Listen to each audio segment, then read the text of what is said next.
Good afternoon. I'm so glad to see everyone here today. I'm Julie Decker, President and CEO of the FSU Alumni Association, and I'd like to welcome you to the third and final installment of our Diversity, Equity, and Inclusion webinar series. I'm grateful that you registered to join us in today's dialogue. The FSU Alumni Association has continued to leverage our platform to give voice to our family, our FSU family, and especially our students.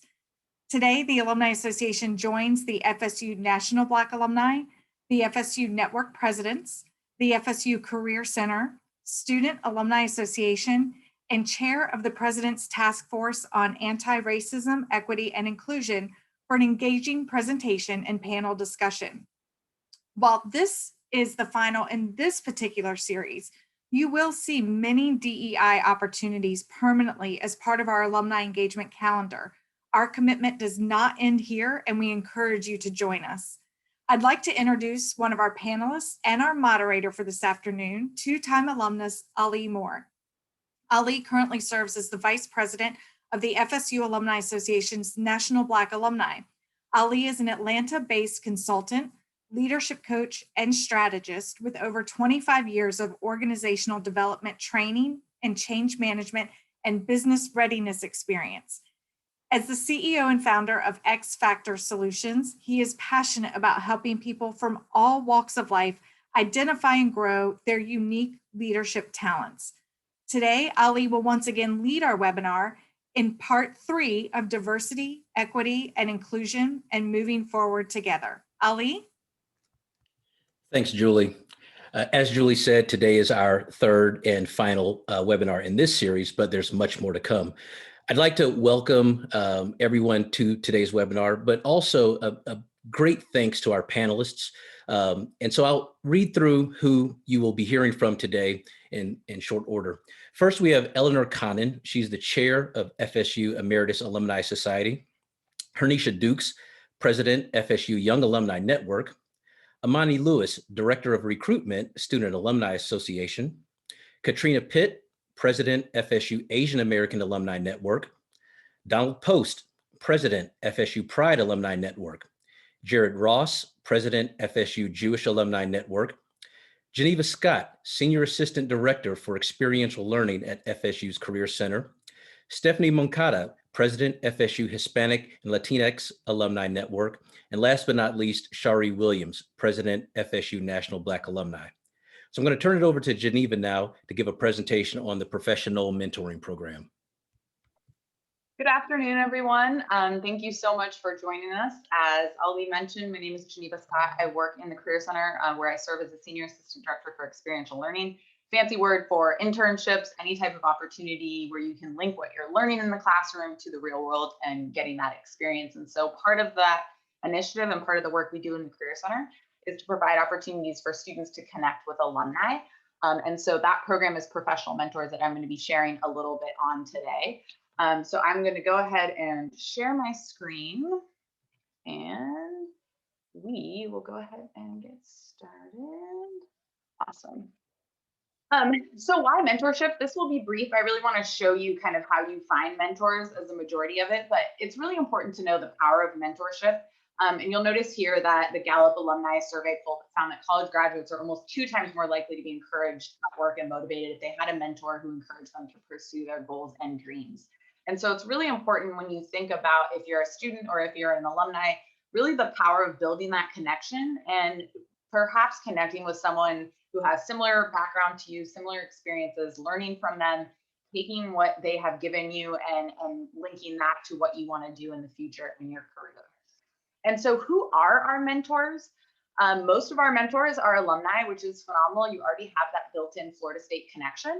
But in addition to our alumni mentors, we have employers. So we have a lot of our employers that we work with in the Career Center who use this program to connect with students and share their career expertise. Faculty and staff, so a lot of people across campus also participate in the program, and then friends of the university, people who may not be directly affiliated with FSU, but still want to give back to the university. Through our social media, we often feature our mentors. This is just one of our mentors here. Just to show you an example, this is Kayla Funderburk. She was a track and field athlete when she was here at Florida State. Now she works for Disney. And her advice, it's okay to ask help and to help others. Paying it forward will only benefit you in the long run. We really think that sums up our program. It's okay as a student to be like, I don't know what I'm doing in my future. I need someone to help me. And that's what this program is here for. Our mentors are really varied. They can be young alumni all the way to somebody who graduated a long time ago who has a ton of career experience to share with you. And so the wide gamut of our mentors really allows you to find someone who's the best fit for you and engage in that mentorship conversation. The program really does benefit both our mentors and our mentees. So if you're a student joining us today, just know that as a student mentee, you're in the driver's seat. I'll talk a little bit more about what that looks like, but you're in control of reaching out to mentors and building those relationships. And so you can get that knowledge you need to improve either in the classroom or what you want to do career-wise, getting that encouragement. The biggest thing we say is it's a built-in network. So you think about LinkedIn, you may be reaching out to people and it may be that awkward, like, hey, I know you from blank. The great thing about professional mentors is everyone who has volunteered their time to be a mentor is ready and willing to have those mentorship conversations. So it really is a network of people sitting there waiting for you to reach out to them. And for our mentors and any alumni joining us today, it is a phenomenal, easy way to give back, pay it forward, and really see the advice that you give as leaving an impact on a student. The program is entirely online, so wherever you are in the world, you can engage in professional mentors, and it can range from a single conversation to a longer mentoring relationship. So we really call it an open platform, meaning you can engage in just one conversation, or you can talk to multiple mentors and really build that sustained mentoring relationship. So what you put into it is what you get. So who connects? As I mentioned, the program is student initiated, meaning students are the only ones that can search and browse for mentors. One thing that is great to note about professional mentors that is if you do register as a mentor, so meaning you're somebody who is going to have a student mentee, you can also connect with other mentors through our professional network. So you can see them, but you cannot see students. So for students, as you can see here, we have a ton of things that you can search for mentors on. What we're really excited about that we've launched with the Alumni Association, a lot of these folks are on the call today, but Affinity Groups are added as a search filter. So if you wanted to connect with someone specifically from one of the Affinity Groups, you can do that really easily through the platform, and I'll show you what that looks like. It's always going to suggest mentors to you based off what your major is, what you want to do after graduation, and where you want to be in the world post-graduation. And so it's always going to suggest matches to you, which is a great starting point. But you'll notice all of the alumni networks are there and available for you to connect. Did want to highlight as part of the program, and since we're talking about diversity, equity, and inclusion today, through the program, each semester we host a series of diversity talks. That's an opportunity for our students to learn from our alumni and professional mentors who've had diverse career experiences and backgrounds. And so for February and Black History Month, we're really excited about the 2 chats we will be holding. You can see the topics there, battling imposter syndrome and then being your authentic self at work. And so both of those are going to be hosted, as you can see there, by FSU alum. So we're really excited about this series. It will continue in March, where we will really be focusing on issues related to Women's History Month. So advocating for yourself in the workplace, navigating a male-dominated industry. And so we continue to do this series. So for our students and for our alumni, make sure you keep your eye out for these. It's a great opportunity to learn from our alumni and have a really authentic conversation. So for mentorship, either mentors or mentees, really easy to get registered to the program. I'm going to show you what it looks like to search for a mentor, but these links, I can drop them in the chat as well, or they can be shared out following the webinar. But professional, career.fsu.edu/professional is where you're going to find all the information on professional mentors. We have some really helpful guides and tips that you can find right on the website. So I'm going to switch really quickly to show you what it looks like to search for a mentor. So you can see here, this is our little sample account, Renegade Seminole, with the little Seminole hood. Obviously, this would be your professional profile, and this would be where you would be. Once you're in the system, really simple to navigate. You'll notice here any current connections, that's me. You will see here on the front page, this is our demo account. So again, you'll see a lot of Career Center staff. But for students, where you will search and find for mentors is right here under the find. As I mentioned, it's always going to suggest matches to you based off the algorithm. So that's a great starting point.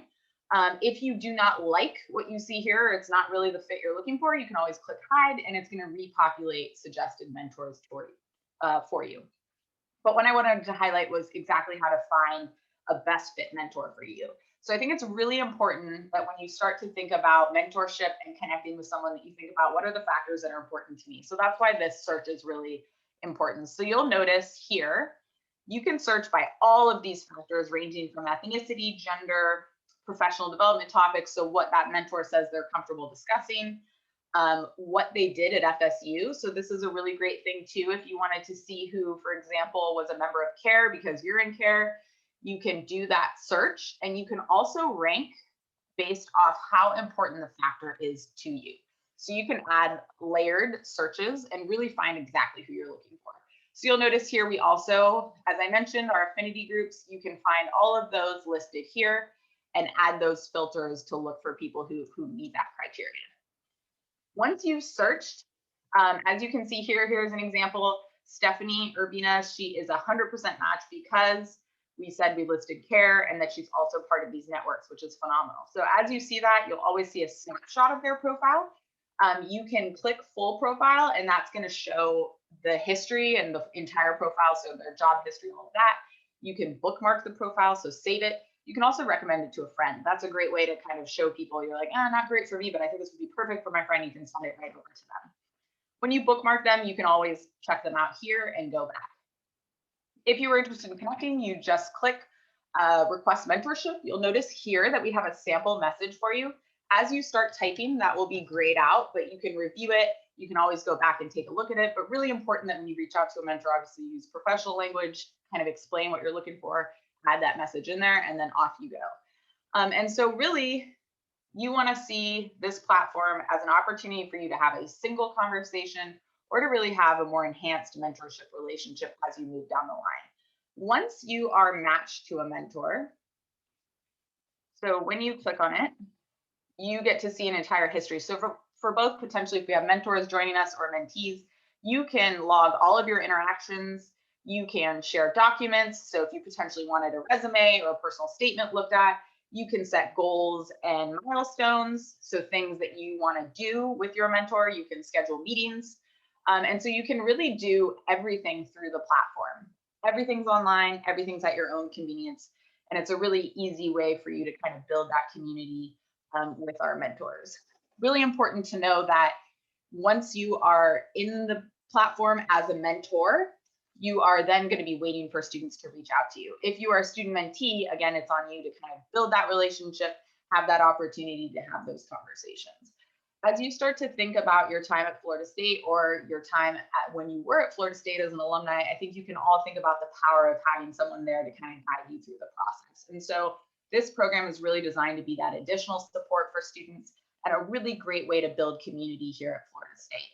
We really do value understanding the value of connecting with people from similar identities. That's why we've really created a very enhanced search where you can find people that are going to be exactly what you're looking for. Once you're in there, again, everything's tracked, everything can be kind of shared through the platform, but you're happy to take, you're welcome to take conversations outside of the platform. This program has been in existence in some form since 1988. So back in the 80s, it was a Rolodex where you would come in and say, hey, I'm looking to connect with blank, and we'd go through and hand you a little card. Now, obviously, that looks different, but we're really excited to provide this enhanced technology solution for mentorship, for building community amongst our alumni and our current students. So I will pause and see if there are any questions that have come through that I can answer, or any clarifying questions from either our panelists or from Ollie that I can answer. But that is professional mentors. We are really excited that all of our network presidents and our affinity groups have come on board and really push this out to our alumni. It's a great way, again, to build that connection. So we're excited to see what the future holds as we continue to. I'll take a second. If there aren't questions, Ollie, I will turn it back over to you. Thanks, Geneva, and thank you for that presentation. I know that you and I have spoken many times about the importance of a structured mentoring program, and this fits the bill to a T. And as someone who has benefited from having mentors from my college years well into my professional ranks, I cannot stress enough for our students in particular the importance of establishing those mentor-mentee relationships. So we encourage students to sign up to be mentored. And for all of those FSU alums who consistently say, I want to be involved, how can I be involved? This is the perfect way for you to be involved. It's set up for you. All you have to do is sign up. So thank you again, Geneva. Thank you. I'd like to now introduce Amani Lewis, who will be our moderator for our panel discussion with our Alumni Network presidents. Amani Lewis is a third-year junior, double majoring in psychology and international affairs with a concentration in public administration. She currently serves as the Director of Recruitment for the Student Alumni Association, after previously serving as the Assistant Director of Recruitment and an outstanding ambassador for SAA her freshman year. She also serves as the fundraising chair for the National Council of Negro Women and is now the president of a new organization on campus called Women in Government. Welcome, Imani. Hello, everyone. Thank you for that great introduction, Mr. Ali, and thank you to all of our amazing panelists who have come out to speak to us today. And I also want to encourage the attendees to send in any questions that they may have through the Q&A feature. And with that being said, I'll go ahead and get started with the first question. Our first question today is about advocating for yourself in the workplace. Do you have any advice? Can you share a time where you've had to advocate for yourself? And I'll direct this first question to Ms. Hernisha Dukes. Hi, thanks, Amani, and thank you so much, Alumni Association, for having me here today. That is an excellent question. My advice, Amani, would really just be to just do it. Research shows us that women, and particularly people of color, tend to shy away from conversations around salary negotiations and future career aspirations and work preferences and needs. I really encourage you all on this call to lean in. Your voice, your experience, your perspective matters. And then also make sure that you are doing the pre-work of being clear about what it is that you actually want. What is it that you need? And making sure that you have a compelling rationale behind that. An example of when I've needed to advocate for myself, I remember when I was a teacher at 23, I remember walking into my manager's office and firmly sharing with him that I wanted to be a principal one day. Just being vocal with him really opened up opportunities for me. When there was a professional development opportunity that came up, I was the first one that he thought about. When there was an opportunity for promotion in the school, I was the first one that he thought about because I was really intentional about being vocal about my intended pathway.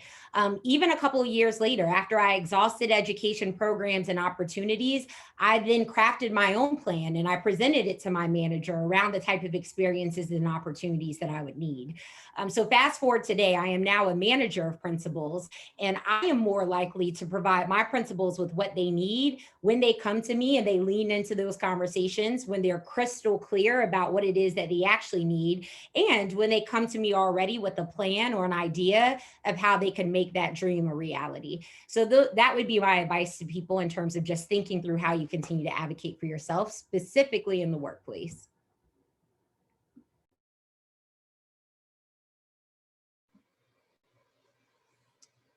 Any other panelists are free to answer this question as well.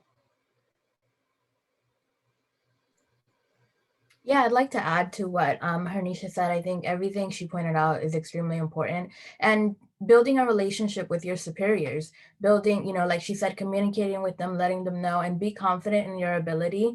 Don't be afraid to share your ideas, but also don't be afraid to ask questions and ask for help, because that's the only way you'll be able to grow and step into a different role or step into, building something new. I think for me, I did a lot of years in like retail sales. And so when I came onto FSU and admissions, which is where I am now, it was brand new for me. And I had I think a new perspective and a lot of ideas. And I was fortunate to be comfortable enough with my superior to say, hey, why do we do it this way? Have you thought about doing it this way instead? And learning about the process that we were already going through, but also being comfortable in sharing my perspective, which was brand new. So being confident in yourself and speaking up and building that relationship with your superior. And I think Hernicia and Stephanie made some amazing points, and they're all true. The other thing I would say is make sure you have data to support your point. I remember a few years ago, I went to my boss and I wanted a raise. I'd been there a while, and I felt like I was underpaid. And he had originally said, no, I think you're paid where you should be. And I brought him the data points. I said, these are the people that are similar in other organizations like ours. This is what they make. Now, I happen to work for a not-for-profit, so that information is public record and available, which made it a little easier for me. But I brought him the information, and about a week later, he came to me and he said, I thought a lot about what we talked about, and I do think that you deserve a 20% raise. So it went from a no to I was going to ask for about 5 or 10%, and ended up getting 20%. So be confident, have the information to back up your point, and go from there. And the biggest point I think Hernicia made was, don't be afraid to have those conversations. Be confident in yourself. You're there for a reason. You know what you're doing, and just walk in with that confidence, and know that you own that position, and they want you there. They need you there.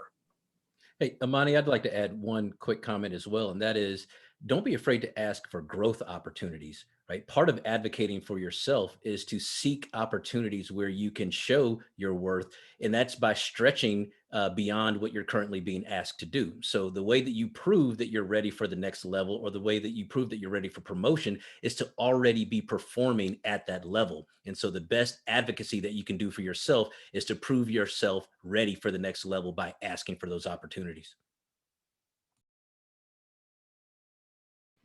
Definitely. Thank you for those amazing answers, panelists. I'll now move into the next question, which is about building community after college. Is it harder to build a community after college? What are some ways you found community and friends as a professional?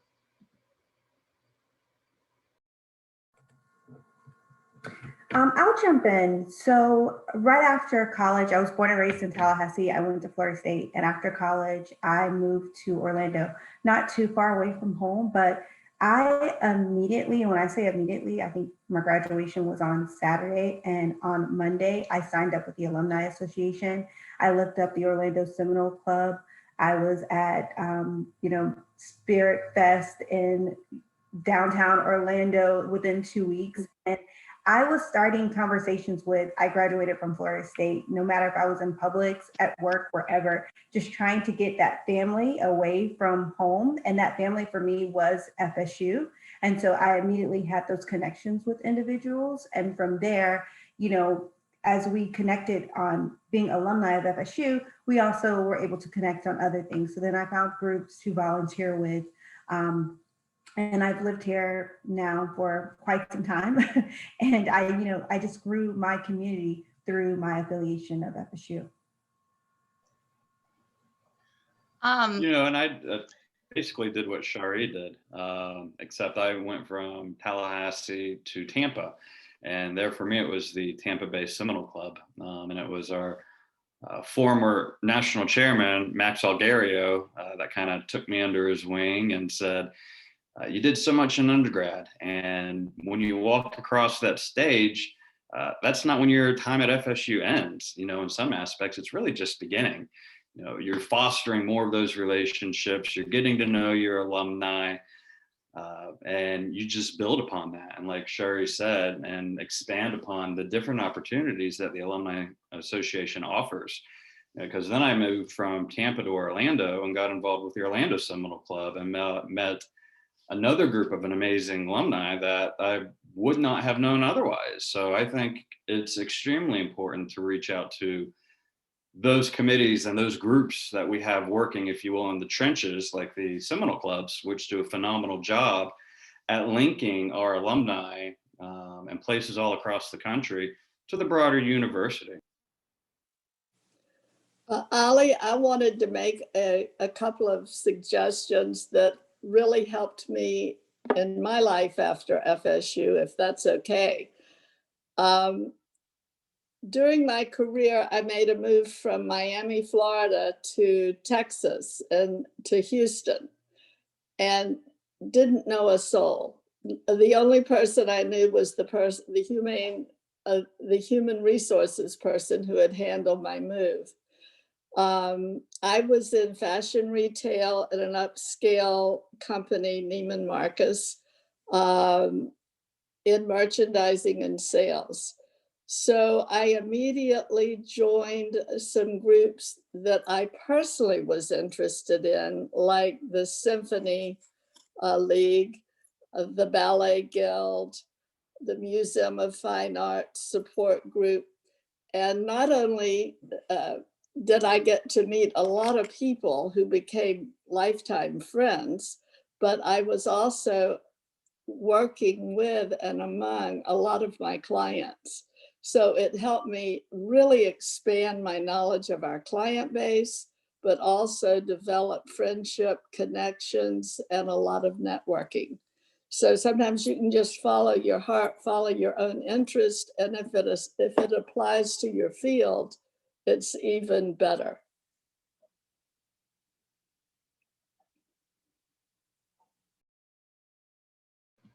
That's great. Thank you all again for those great answers.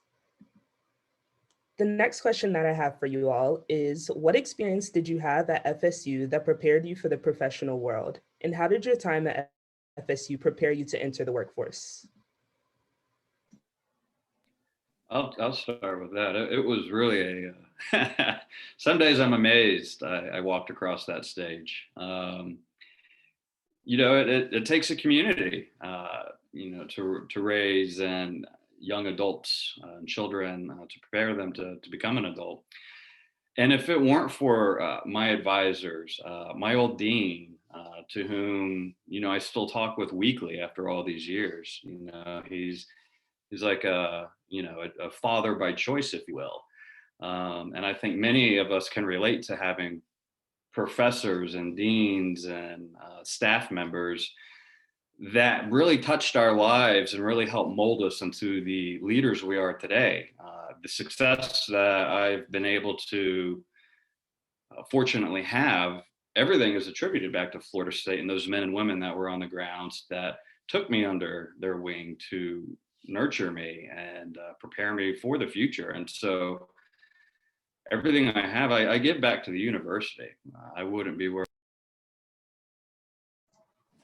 Yeah, and I have to agree with Donnie on that. I often tell people I learned a lot in the classroom at Florida State with both my undergrad and law school, but I learned a heck of a lot more outside the classroom at Florida State, whether it was what I did in student government or with the fraternity as president of my fraternity, or my work with the Interfraternity Council. All of that truly built me into who I am today. You know, I became a lobbyist after law school, and I look back and my lobbying career, quote unquote, started at Florida State because everything you do for your organizations, you're lobbying someone or another on what you need to do, whether it's lobbying to try and get out of trouble as a fraternity or lobbying an issue in the student government. I mean, that's kind of how I learned to do what I do for a living. So I often look back and, you know, Donnie, you mentioned you still talk to your deans and professors. And, you know, it's funny, the other day I was looking through Facebook, which I feel is like what connects us all in this virtual world these days. And both of my former Greek advisors from the time when I was at FSU had messages popped up one after another on Facebook. And I'm like, gosh, you know, one of them was celebrating their son's 22nd birthday. And I remember when he was born, when she was pregnant with him. So, I mean, that makes me feel old. I'm dating myself a little bit. But yeah, I learned a heck of a lot more outside of the classroom at Florida State than I ever learned inside. That's not to say don't go to class. You have to go to class. You got to get your degree. But I am who I am today, both as a professional, but also as an individual and as a person, and how I am with my family. Because of the lessons that I learned at Florida State University. And that's why I'm involved. It gave me so much. I feel like I have to give back to Florida State as well. Yeah, and I think what Jared and Donald both said, it's like I was super involved on campus with over 600 registered student organizations to join. You know, there was so many places to go, to, you know, have different parts of your personality, your different professional life, all that, the networking. And so I think being a leader on campus definitely helped me, even with my interview for my first job, having those behavioral based situations, being able to answer those questions. What would you do in a difficult situation? What would you do if something didn't go right, and how would you fix it?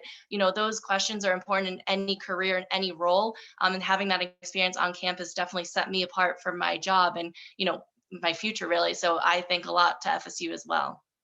Yeah, for all of our students who are joining us as participants on this webinar today, the majority of your people skills, your managerial skills, all of those things that are going to help you to be successful later in life, you are going to acquire through your leadership in student organizations and other non-class related programs. So just like Jared and Katrina and Don said, I would encourage everyone to get involved and get involved from a leadership perspective, because those are the skills that you're going to take forward with you after you graduate.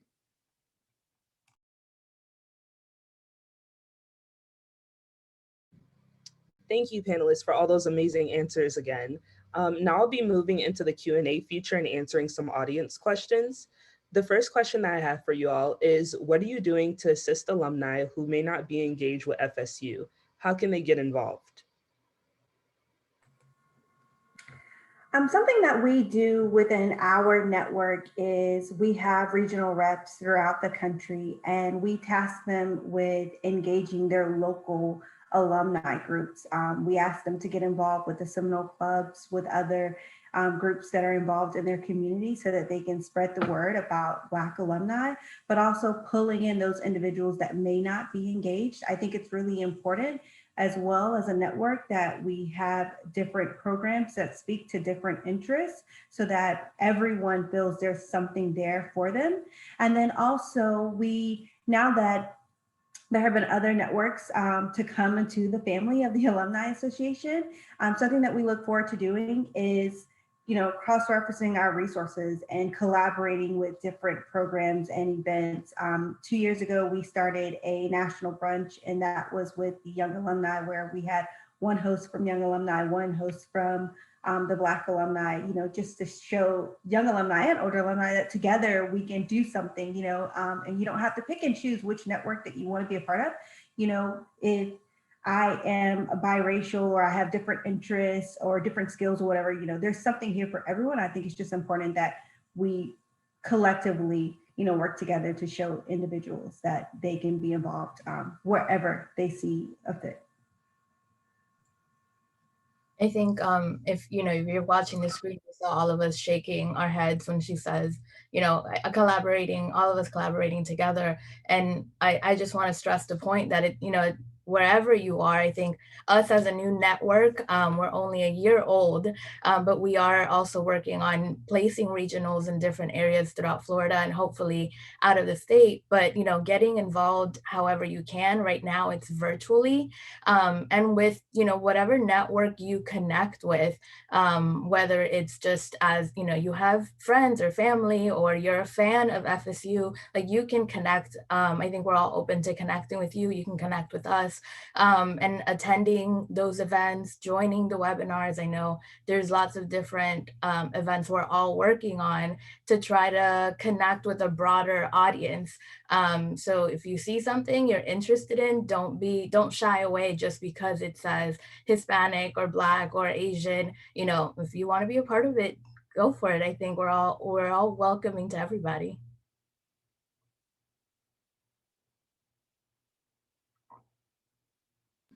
Thank you all. The next question that I have for you all is, what do you think is one initiative that your alumni network does that helps you feel included and in a safe space?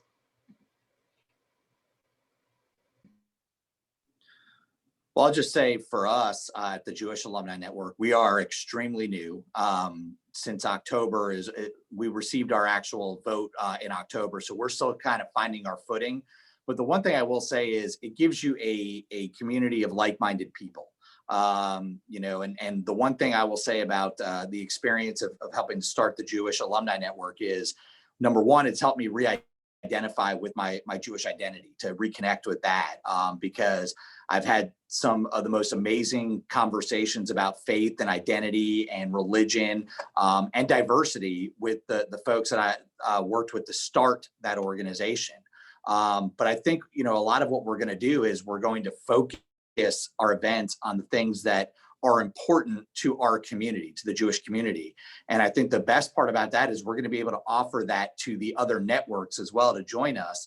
And they'll learn about some of the things that they may not have known about, the same way we'll be able to from, whether it's the Pride Network or the Latino X Network or the Asian American students, all of them, the Black Network. We are very much looking forward to that. So I think it's just, we're all connected by this FSU community, and then in our little groups, we're all connected, but it's going to help us really expand our knowledge and our experiences. And I think that's what's great about these different networks. Jared brings up a great point, because we often get asked, well, when you separate yourself into affinity groups, isn't that segregating? And isn't that against what you should be trying to accomplish? And my response is often, the school at large does a good job of having an alumni association. And what we're doing is making sure that the people that, for me in the Black alumni, the people who look like me are not forgotten, and that we can have additional programming on top of what the Alumni Association has already put together. And so we're adding to the culture of the entire organization, not taking away from it. And also to Jared's point, and how Shari answered earlier, we invite everyone to come to our events. So because we're the Black alumni doesn't mean that our events are only for Black alumni. Everyone's invited, and it's more of a cultural exploration and celebration and not a segregation. I know what was exciting for everyone on the Pride Alumni Network board. We just started in spring of last year, building this network from the ground up. Here in a couple months, we'll be closing in on a year already. I'm just amazed that even during COVID, how quickly everything goes. But everybody on the board, we're unanimous in thinking that we want students that identify as LGBTQ+ to have a much better experience than what we all had at different stages in our life at the university, to make sure that they have those resources, because reaching out to these students, they're facing many different challenges that a lot of people on our board didn't face while we were at FSU. To see the students and to talk to a lot of the students that do identify, it was something to see that, like, wow, somebody's got my back, and being a part of an affinity network, I can cross-pollinate. Not only could I be a part of the Black alumni, but I also identify as being under the Pride Alumni Network. And so seeing everybody able to cross-pollinate, reach across the affinity groups is really amazing. And, and we have a board that's able to accomplish that, and they are doing that. I would like to say that I really need all of you, because the Emeritus Alumni Society is for people, believe it or not, who graduated 50 years ago. So I know most of you all are thinking, oh my God, I don't know when that's going to happen. But you may have family, parents, grandparents, aunts, uncles, or friends that you know who are FSU graduates who have maybe lost touch with the university over the 50-year period since they graduated. And all of you one of these days will not just want to belong to the Alumni Association, but you hopefully will want to be a part of the Emeritus Alumni Society. So I would really appreciate getting in touch with you all individually, and for you all reaching out. It is a struggle to try to find these people that are spread all over the world, actually, who graduated 50 years ago and who may really crave the companionship and friendship of people who also went to Florida State. So I guess I'm begging all of you to help me expand the network for the 50-year graduates.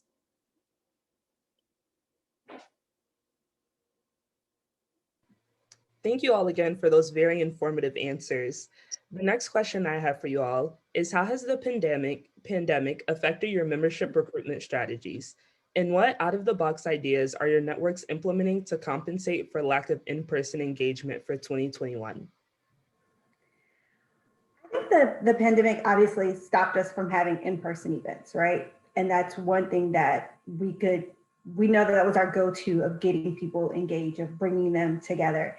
It created, it forced us, I don't know if it forced us to think outside the box about how do we use Zoom and other internet applications, to really touch people that are at home. Think of different ways of the different interests outside of sports that we can still engage individuals. I know for the Black alumni, we also were impacted really by like the social injustice that was happening during 2020, and to see our students being involved, and also our alumni. We're watching alumni at marches, and how do we not only preach the message of staying safe and being healthy during COVID, but also we're here for you as a network, for those of you that may be going through things, whether it's in your community, at work, and students that are saying, hey, there are things that are affecting us here at FSU that we need our alumni network to get involved in. So we had to think about, how do we speak to everything that's going on, but at the same time, follow the different protocols that are going on.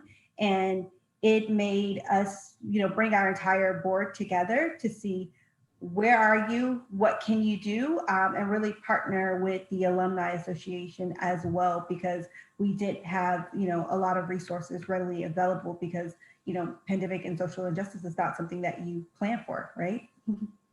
I think to build on top of that, I think for the Young Alumni Network, it actually allowed us to have more touch points and be more visible than we would have been had COVID not happened.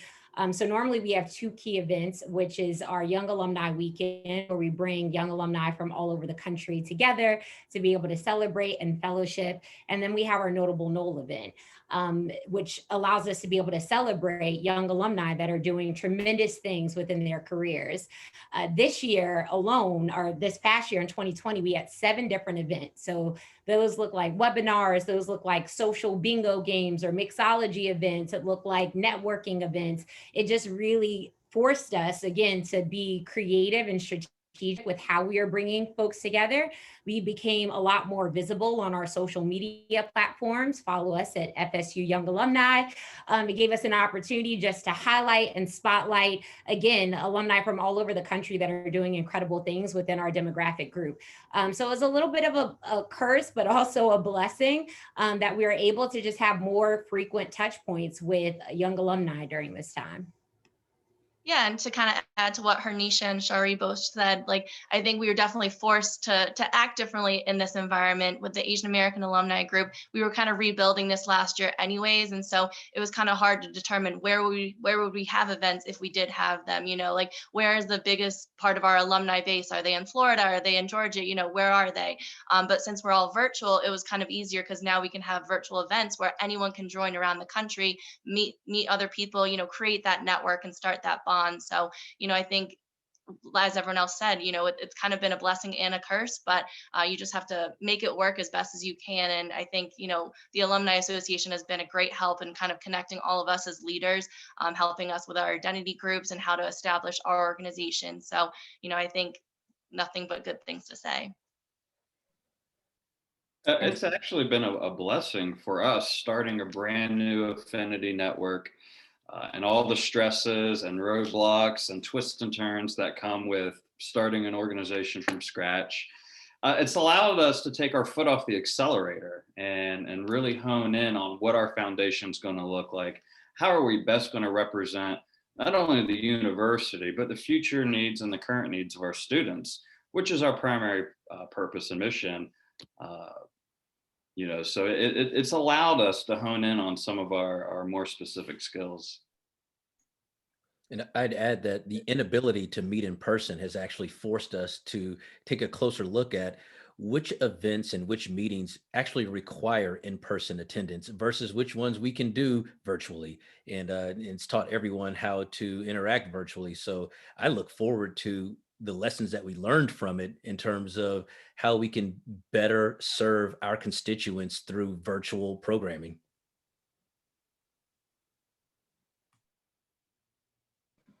That's really great to hear. Thank you all for those great answers again. The last question I have for you all is, how does your alumni network advocate for diversity, equity, and inclusion with others who may not understand its importance?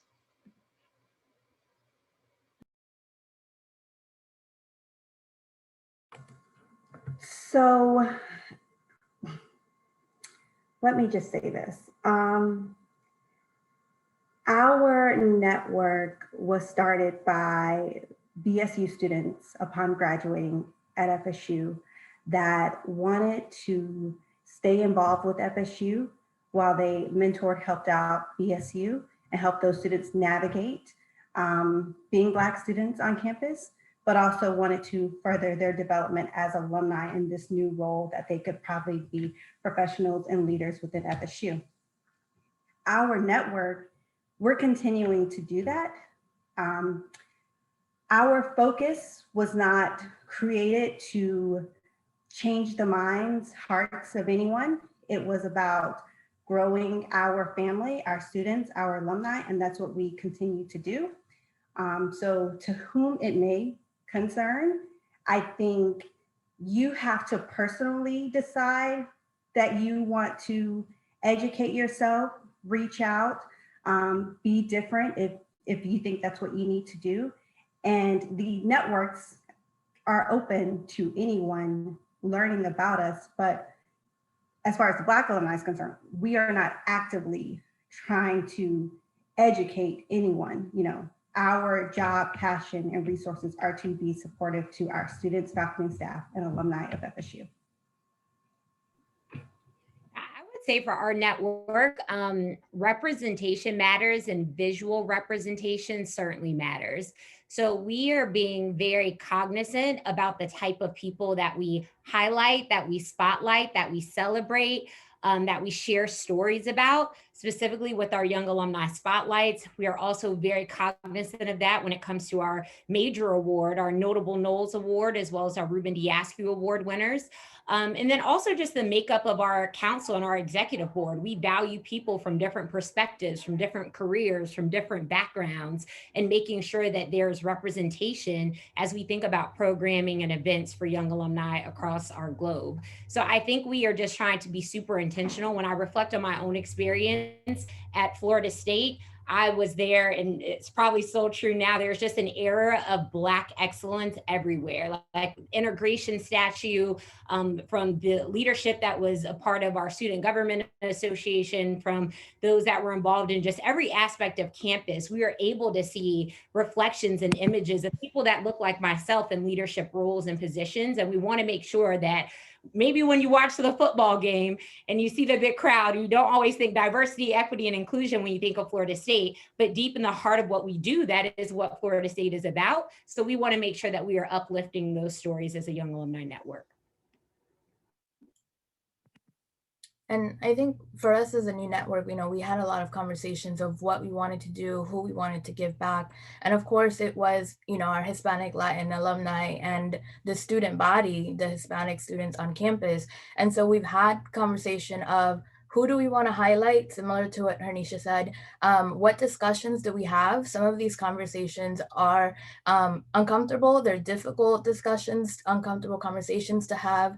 And so we want to, whatever we do as a network moving forward, whatever webinar we host or, person that we meet that's come to educate us, that's open to everybody. It's not just for the members of our network, but if you are open to learning more, you're interested, and this is something that's, matters to you, whether you're part of our network or not, you're welcome to join us and learn more, educate yourself. But I think we are, as a network, we're out to do what's best for our alumni, our students, our members, and welcome everyone to educate themselves with us. I'd also add that, specifically as it relates to diversity, equity, and inclusion, these networks are the representation from the students and the alumni to have a seat at the table when decisions that impact people that look like us or have our same, affinity are being impacted by university decisions. So when President Thrasher leaves and there be another presidential search underway, will we be included in, sharing our challenges or concerns with candidates for the next president? When big decisions like that are being made, these are the groups that can advocate on behalf of the students and the alumni that share our same cultural experience or our same ethnicity. And so that's how, in specific, we advocate for DE&I.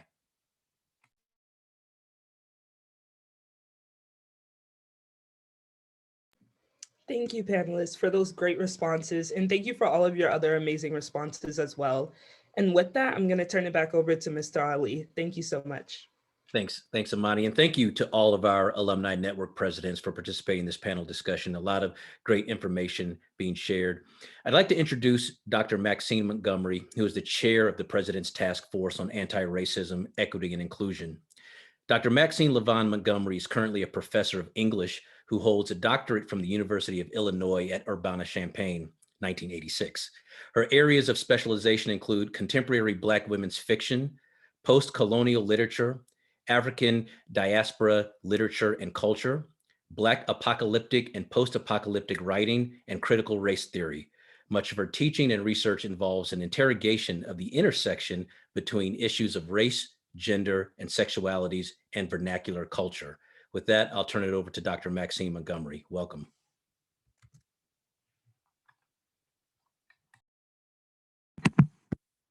Oh, I get tired just from listening to that introduction. Oh my gosh. Thank you so much for that wonderful introduction. I am sorry that I am late in joining you. My graduate seminar just ended and I was rushing to be able to be a part of this conversation. I'll be brief. I want to share with you some insight regarding President Thrasher's task force on anti-racism, equity, and inclusion.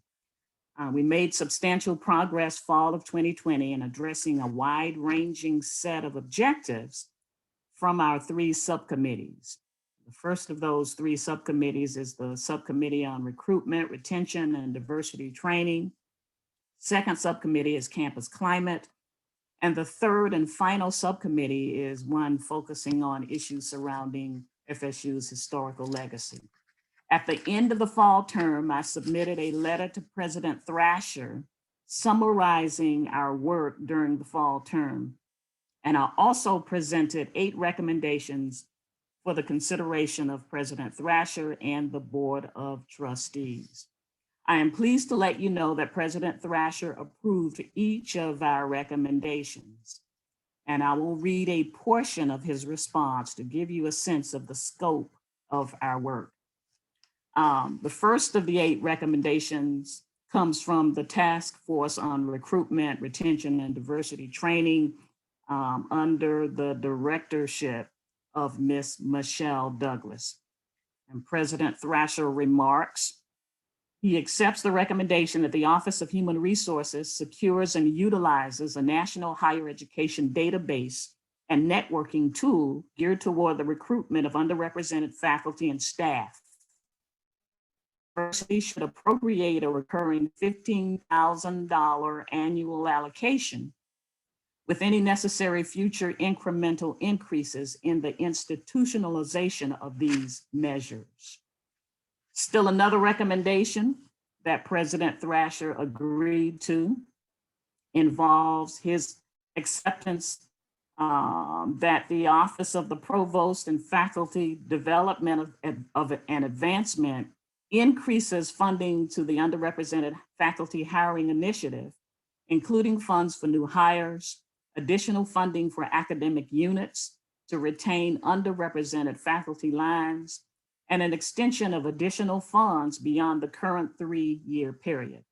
Targeted and cluster hiring should receive special consideration. Still another recommendation, and this one comes from our Campus Climate Subcommittee, facilitated by Dr. Brandon Bowden. President Thrasher says that he accepts the recommendation that the Office of Institutional Research facilitates a timeline for and constructs new comprehensive campus climate surveys geared toward graduate and undergraduate students, faculty, staff, and alumni with a fall 2021 target starting date. The office also will devise systematic ways of centralizing the results of surveys for broad access, and the university will institutionalize funding to support these efforts as part of an ongoing commitment to an assessment of Florida State University's campus climate. In addition to that, regarding the Campus Climate Subcommittee, President Thrasher says that he accepts the recommendation that the university institutionalizes university-wide events focusing on anti-racism, diversity, equity, and inclusion, such as, but not limited to, the Dr. Martin Luther King Jr. celebration, the Latinx celebration, and the Golden Tribe Lecture Series through recurring funding structures. He also accepts the recommendation that the university provides recurring funding for new events surrounding anti-racism, diversity, equity, and inclusion, including a new speaker series. Moving along to the third and final subcommittee, which is the Subcommittee on Historical Legacy. And this particular subcommittee is facilitated by Dr. Maxine Jones from the History Department. President Thrasher writes that he accepts the recommendation that the university administration pursues legislative action during the 2020-2021 Florida governmental session, that is this session, and continuing thereafter to remove B.K. Roberts' name from the law school building, and alternatively provides contextualized recognition of B.K. Roberts at a designated location within the College of Law. This next recommendation, which comes from the Historical Legacy Committee, was perhaps the most controversial one. This is President Thrasher's response. He says, I accept the recommendation that the Francis W. Epps statue be removed permanently from open air public display and curated with accurate historical context, perhaps in a museum or archival space. And these are just a few of the 8 recommendations that President Thrasher consented to. As you may know, President Thrasher convened the task force summer of 2020 in response to a national climate of social unrest surrounding police shootings of George Floyd, the death of Ahmaud Arbery and Breonna Taylor, and others. He authorized the 21-member group to do a deep dive into issues of systemic racism at Florida State with the goal of addressing these concerns and creating a more welcoming and inclusive campus climate. Our progress over the last few months and the pace at which we are moving this term speak volumes not only about President Thrasher's commitment to issues of social justice, but the work of the task force members in addressing these concerns. I might add at this point that our work also involves institutionalizing our recommendations so that they are sustainable beyond President Thrasher's presidency. I invite you to join in with our conversation. We are at a crossroads as an institution, and we have an opportunity to make substantial change with regard to FSU's institutional culture, but we need the involvement of all constituent groups. Our website is president.fsu.edu/task force, and we meet each Wednesday at 3 o'clock, and our webinars are open to the public. Our next meeting is scheduled for this coming Wednesday, February 10th at 3 o'clock p.m. And I invite you to be a part of that ongoing conversation. Thank you very much. Thank you, Dr. Montgomery. I have attended many of those Wednesday webinars, and they are always very informational, and a great job by the Anti-Racism Task Force. So thank you. To Dr. Montgomery, and also to everyone else, all the panelists, the participants, I wanted to extend another thanks for attending today. Without our FSU Alumni Association CEO, Julie Decker, and her support staff, Whitney, Lindsay, Amy, we couldn't put these webinars together. So thank you to Geneva Scott, who joined us from the Career Center, and Amani Lewis, who was our moderator for the panelist discussion. Thank you. And again, thank you to Dr. Maxine Montgomery. In closing, we want to make sure that everyone saves the date for a very special networking hour where you can spend more time networking with the Career Center, with the Student Alumni Association, and with the network presidents who joined us today for the panel discussion. That's going to be on February 24th at 5 p.m. So look in your inboxes for an invitation from the Alumni Association for that networking hour. And if there are no other questions, I think we are closing today's session. I appreciate everybody for joining, and thank you.